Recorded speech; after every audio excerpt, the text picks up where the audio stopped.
کسی نے کہا ہے کہ ہمارا 13 سال کا بیٹا ہے جو بہت ہی بدتمیز ہے، اسے جو بھی کہا جائے الٹا پلٹ کے وہی جواب دیتا ہے۔ مثلا اگر کہا جائے تم بدتمیز ہو، آوارہ ہو، تو کہتا ہے تم بدتمیز اور آوارہ ہو۔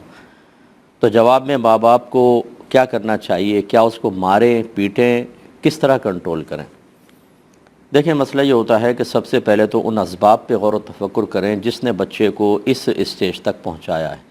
ہمارے گھروں کے اندر چونکہ پہلے احتیاط نہیں ہوتی، لڑکا پیدا ہوتا ہے تو ہم بالکل شتر بے مہار ہو جاتے ہیں۔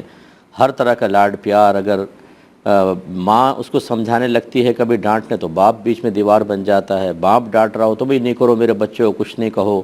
کبھی دادا دادی نانا نانی یہ کردار ادا کر رہے ہوتے ہیں کہ ماں باپ کو بالکل پیچھے ہٹا کر بچے کو اسی طریقے سے جرأت مند بنا رہے ہوتے ہیں۔ جب شروع سے بچے کی ضدیں پوری کریں گے اور اسے ہر چیز میں حوصلہ افزائی فراہم کریں گے تو پھر وہ بڑا ہونے کے بعد ایسا ہی بنے گا۔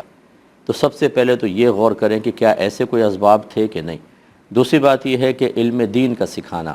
13 سال کا بچہ کافی بڑا ہوتا ہے۔ نبی کریم صلی اللہ علیہ وسلم نے فرمایا جب بچہ 7 برس کا ہو جائے تو اس کو نماز کا حکم دو، اور 10 برس کا ہو جائے تو مار کر نماز پڑھاؤ اور اس کے بستر کو علیحدہ کر دو۔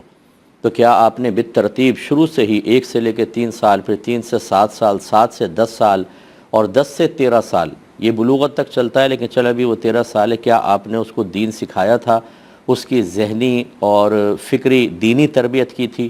اگر نہیں کی تھی تو یہ کوئی تعجب خیز چیز نہیں ہے جو بچہ وہ کر رہا ہے۔ تو خلاصہ کلام یہ ہے کہ اگر آپ نے سب کچھ نہیں کیا تھا تو پھر اب آپ اس کو بھگتیں۔ معذرت کے ساتھ لفظ میں کہہ رہا ہوں کہ اب آپ کو برداشت کرنا ہی پڑے گا کہ اس کو اس اسٹیج تک آپ نے خود پہنچایا ہے۔ اب اللہ تعالیٰ کی بارگاہ میں دعا کریں۔ مارنا پیٹنا اس کا حل نہیں ہے۔ آپ ماریں گے پیٹیں گے وہ ضد میں آئے گا، ابھی تو منہ سے آپ کے خلاف کہہ رہا ہے، کوئی بعید نہیں پلٹ کے ہاتھ بھی مارنا شروع کر دیں۔ پیار سے محبت سے سمجھائیں۔ کوئی اچھا اگر دینی ماحول ہے، اچھے لوگ ہیں قریب، تو ان کے پاس ان کو بیٹھنے کی ترغیب دیں۔ ایسی چیزیں پڑھوائیں بچے کو، اور ایسے لوگوں کے پاس رکھیں کہ جو اچھی اس کی ذہن سازی کر سکیں، دین کے قریب کر سکیں، تو اللہ تعالیٰ بہتری کرے گا۔ اور فرض کر لیں اگر آپ نے پوری تربیت کا اہتمام کیا تھا، اس کے باوجود بچہ ایسا نکل آیا، تو بہرحال پھر آپ کا قصور تو نہیں ہے، لیکن ایسا ہوتا نہیں ہے، اکثر بالکل ایسا نہیں ہوتا ہے، لیکن فرض کر لیں تو پھر آپ اللہ کی بارگاہ میں صدق دل سے توبہ کریں۔